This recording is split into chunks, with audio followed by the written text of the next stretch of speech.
हम सबकी ज़िंदगी में कुछ पल ऐसे ज़रूर आते हैं जब हम दुनिया से टकराए हो, थक गए हो, खुद को इमोशनली, मेंटली रिचार्ज करने के लिए किसी ना किसी इंस्पायरिंग स्टोरी की ज़रूरत ज़रूर पड़ती है, क्योंकि कहानियाँ हमें वो बनाती हैं जो हम हैं।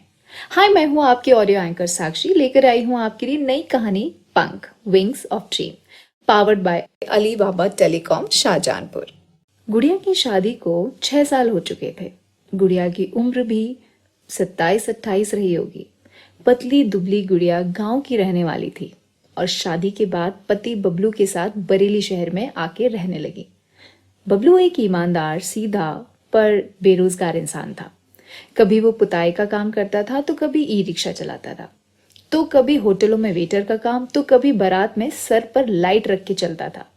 बबलू भी गांव का ही था, पर वो 12वीं पास था। लेकिन गांव की पढ़ाई में क्या पास और क्या फेल।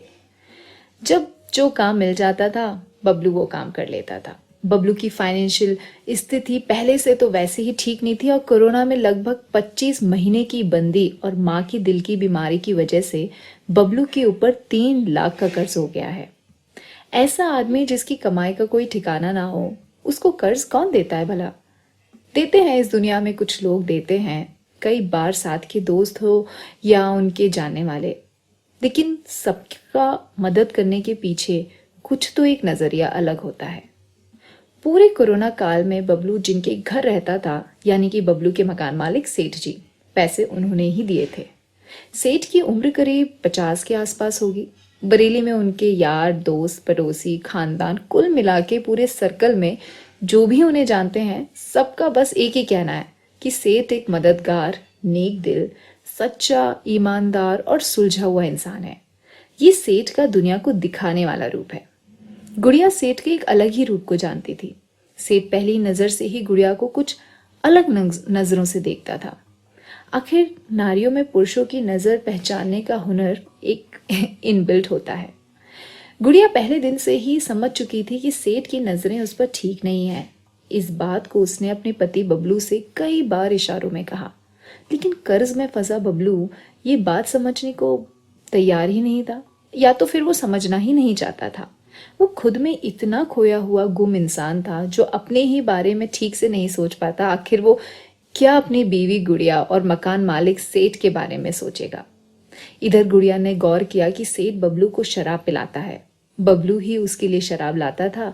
शुरू शुरू में गुड़िया को इन दोनों के लिए शराब के साथ खाने के लिए चखना भी बनाती थी और सेठ नशे में बबलू के सामने ही गुड़िया के साथ मजाक मजाक में मर्यादा की रेखा पार करने की कोशिश करता था। The story is powered by Alibaba Telecom Shahjahanpur. Written by me, your audio anchor Sakshi. सेठ वही अपना बरसों पुराना फॉर्मूला अपना रहा था। होली आने वाली थी। सेठ ने होली के लिए गुड़िया की दोनों बेटियों के लिए कपड़े दिलाए। बबलू को भी एक सुंदर सा एक पैंट शर्ट और माँ को धोती मिली। गुड़िया के हिस्से में आए 4 जोड़ी महंगे कपड़े, मेकअप का सामान और तो और मैचिंग सैंडल भी। बबलू और सेठ ने होली की रात में जम के शराब पी। बबलू नशे में सो गया। सुबह बच्चे जब होली खेल रहे थे, सेठ नशे में गुड़िया के रंगों में बहने को बेताब था। आखिरकार गुड़िया को रंग लगाने के बहाने उसको इधर उधर हाथ लगाने लगा।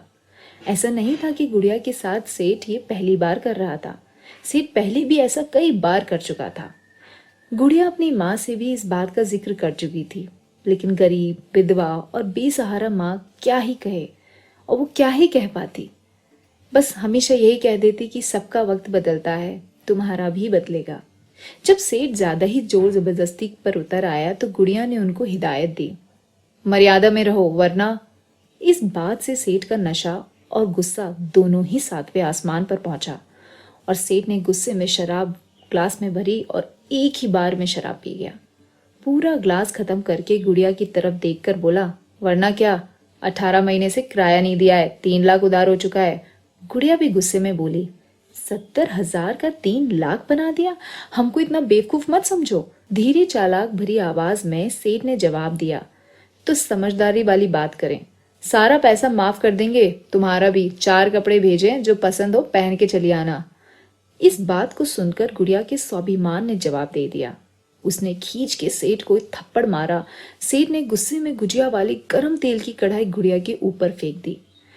गरम तेल से गुड़िया की बाएं पैर की चमड़ी निकल आई। भयानक दर्द में गुड़िया सीधे बाथरूम की तरफ भागी और अपना पैर पानी की बाल्टी में रखकर चुपचाप बैठ गई। सेठ ने तुरंत अपने बड़े घर से अपनी काम करने वाली नौकरानी की बेटी के हाथ जलन पर काम करने वाली ट्यूब भेजी, पर गुड़िया ने बाथरूम का दरवाजा नहीं खोला। लगभग 30 मिनट तक गुड़िया बाथरूम में अकेली बैठी रही।